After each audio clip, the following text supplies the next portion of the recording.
Senator Marsha Blackburn of Tennessee sits on the Senate Judiciary Committee, and the senator is in focus right now. Good to see you.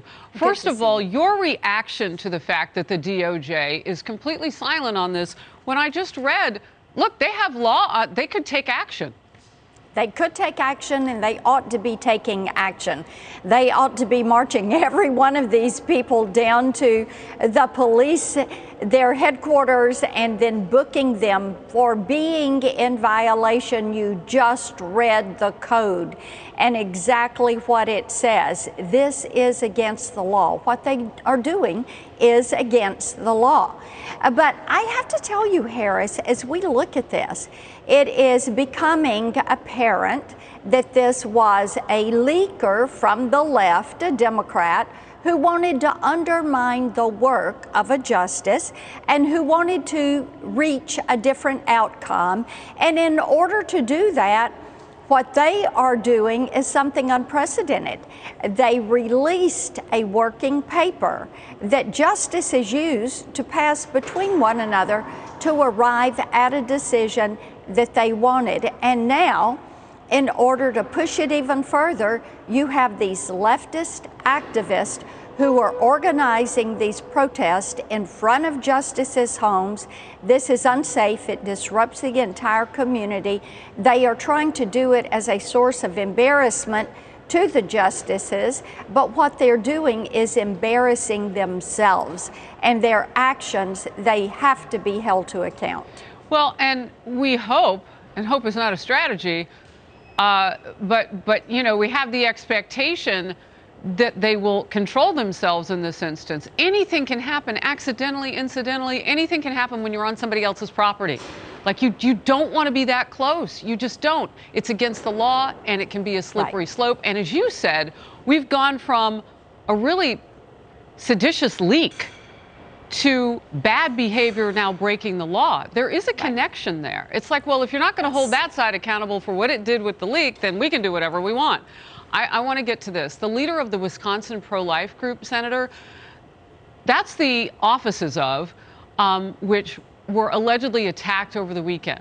Well, that leader has told Fox Digital this: we need stronger leadership that makes it very clear that we don't just disagree with it, we are calling it to stop right now. These are thugs. They are attempting to bully us, to intimidate us.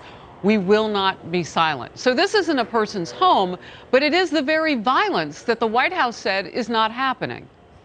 And we know that there is violence. There was violence at some of the cathedrals, at the violence that was carried out at this office of a pro-life group. This has no place. But what you see happening is the left's response. Look at Schumer's response.